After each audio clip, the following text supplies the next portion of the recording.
आज मैं लेके आई हूँ द सेल का पार्ट 2। बहुत सारे बच्चे इस चैप्टर में बहुत ही सारी गलतियाँ करते हैं, तो इसीलिए मैंने ये चैप्टर पे वीडियो बनाया है।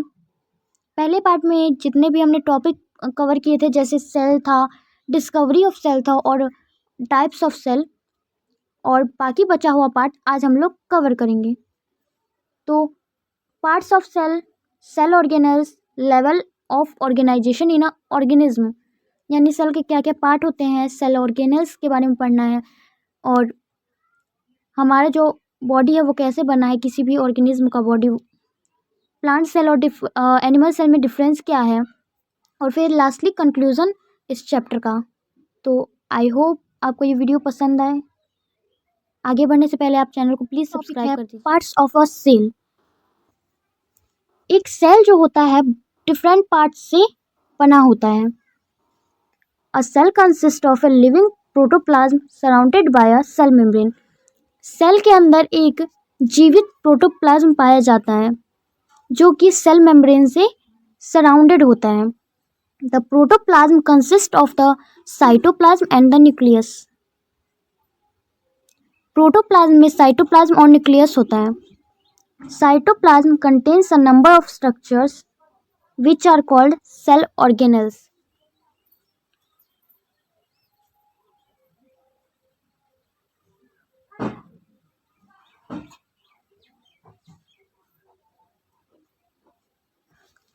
साइटोप्लाज्म में बहुत सारे स्ट्रक्चर्स होते हैं जिसको हम सेल ऑर्गेनेल्स भी कहते हैं।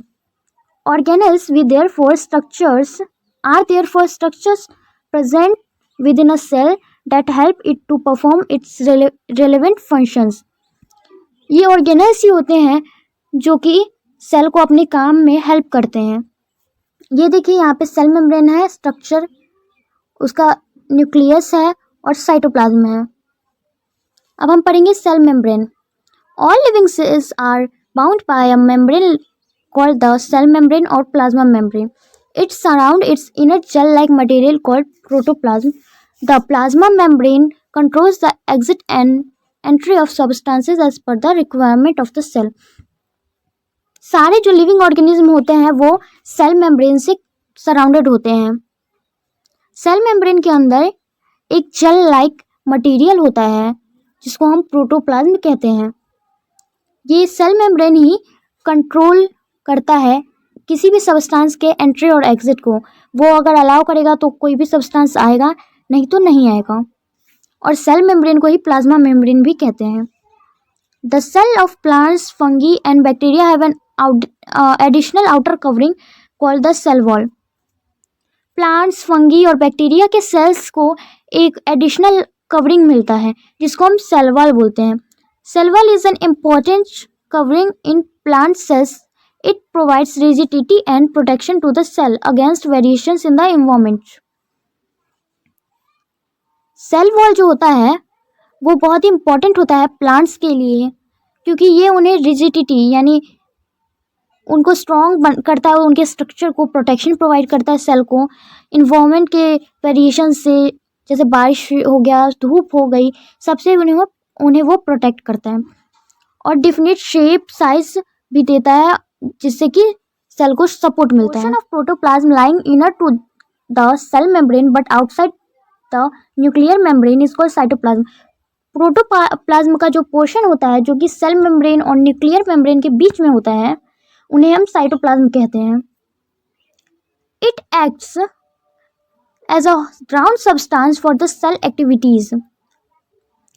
ये ग्राउंड सब्सटेंस की तरह काम करता है सेल एक्टिविटीज के लिए।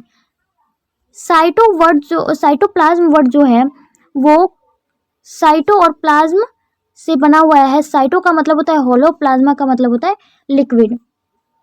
It is made up of carbohydrates, proteins, fats, minerals and vitamins along with a large proportion of water. ये साइटोप्लाज्म जो होता है carbohydrate, fat, protein, minerals, vitamins और बहुत भारी मात्रा में पानी से बना होता है। All these components work together to provide a unique living nature to the protoplasm. ये सारे components साथ में काम करते हैं तब प्रोटोप्लाज्म में एक लिविंग नेचर आता है, यूनिक नेचर आता है। It is the most important part of the cell अब हम न्यूक्लियस के बारे में बात करेंगे क्योंकि वो बहुत ही ज़्यादा इंपॉर्टेंट पार्ट होता है सेल का। It generally lies in the centre of the cell, however in some cases it may occupy peripherical positions. It controls all the activities of the cell. देखिए, न्यूक्लियस होता है बहुत ही इंपॉर्टेंट पार्ट होता है cell का। वो generally तो centre में होता है, लेकिन प्लांट्स में क्योंकि वैक्यूल बहुत बड़ा होता है इसलिए कभी कभी वो पेरिफेरल पोजीशन में भी आ जाता है। ये सारे जो सेल्स के एक्टिविटी होते हैं उसको कंट्रोल करता है। The nucleus is a dense structure bound by a nuclear membrane. Nucleus जो होता है वो एक न्यूक्लियर मेम्ब्रेन से बाउंड होता है। Protoplasm of the nucleus is called nucleoplasm.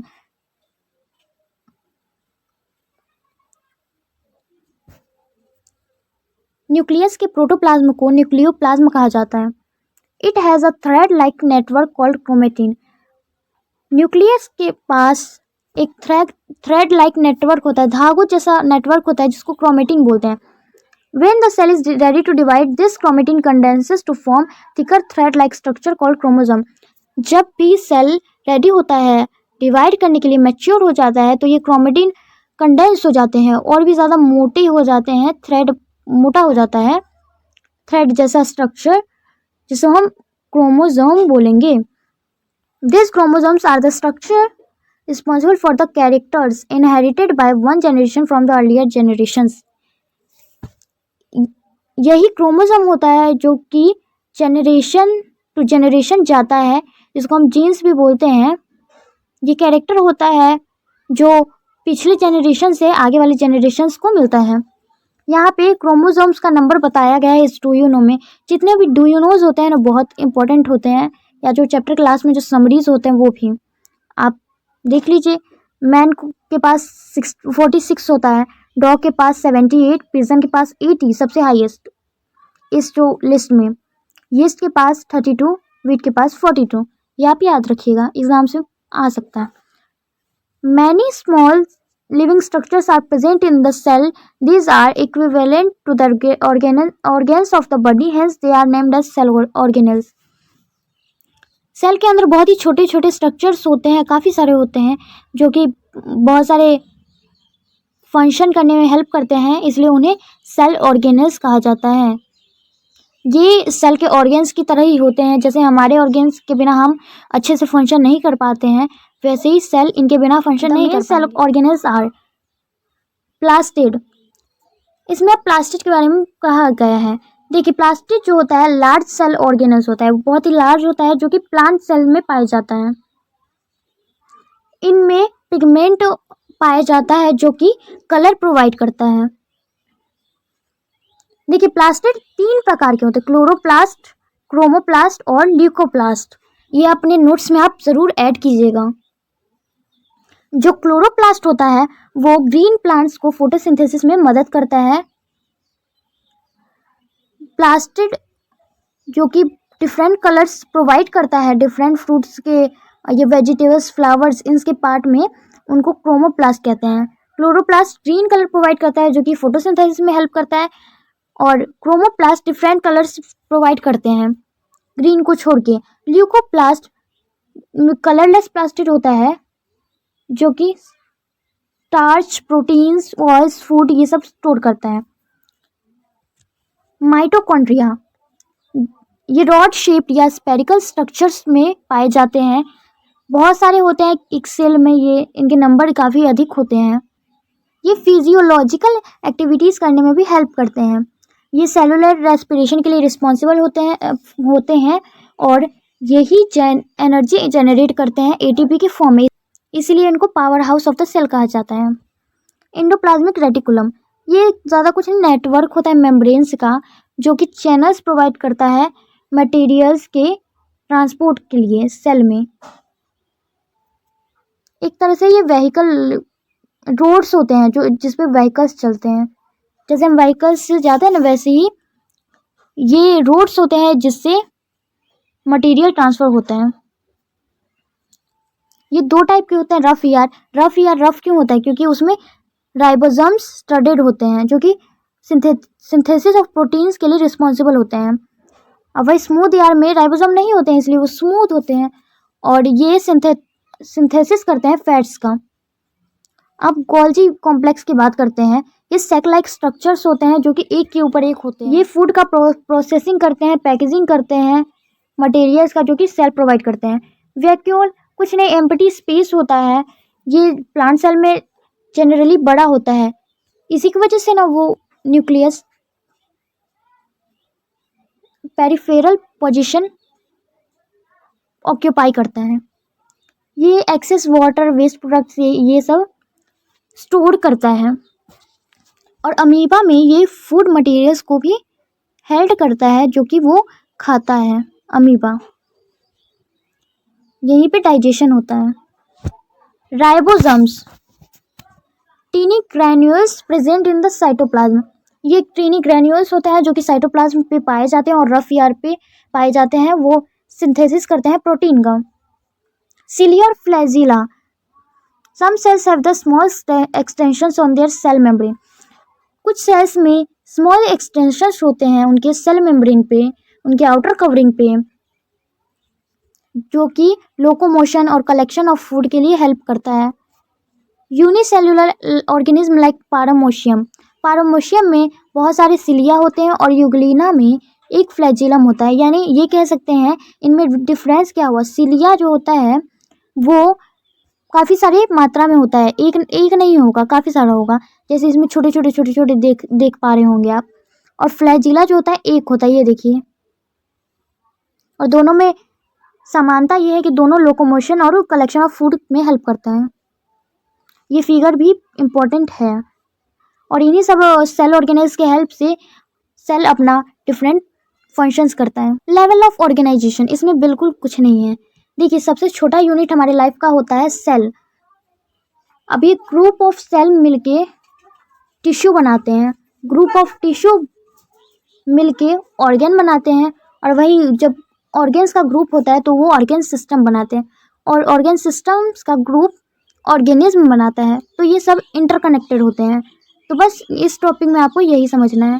फिर ये एक 2 है जिसमें ऑर्गन सिस्टम्स जो हमारे बॉडी में होते हैं डिफरेंट, उसके बारे में बताया गया है, जैसे डाइजेस्टिव, रेस्पिरेटरी, सर्कुलेटरी और भी दिया गया है। सारे सेल्स के कुछ कॉमन फीचर्स होते हैं,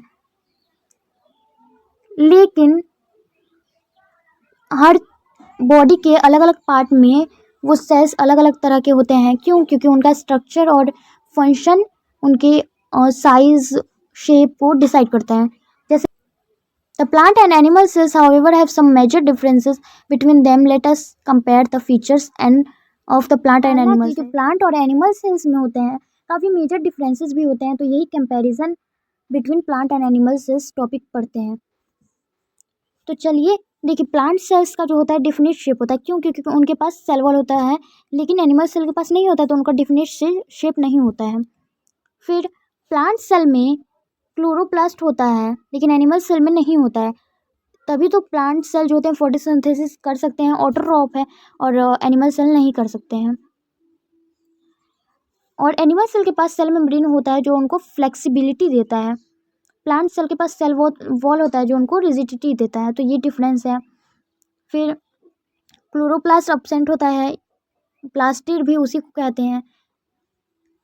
इसका शेप फिक्स्ड होता है प्लांट सेल का, एनिमल सेल का नहीं होता है।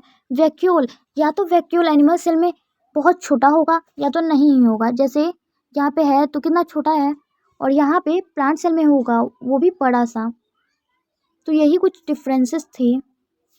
ये टेबल में भी वही बताया गया है। शेप, सेल वॉल भी इसमें प्रेजेंट होता है प्लांट सेल में, और एनिमल सेल में एब्सेंट होता है। तो यही था इस वीडियो के लिए। आई होप आपको सब कुछ समझ आया होगा, और आप जाते जाते कीवर्ड्स अच्छे से पढ़ लीजिएगा, क्योंकि एग्ज़ाम में कीवर्ड से भी बहुत सारे सवाल आते हैं। Thank you and subscribe.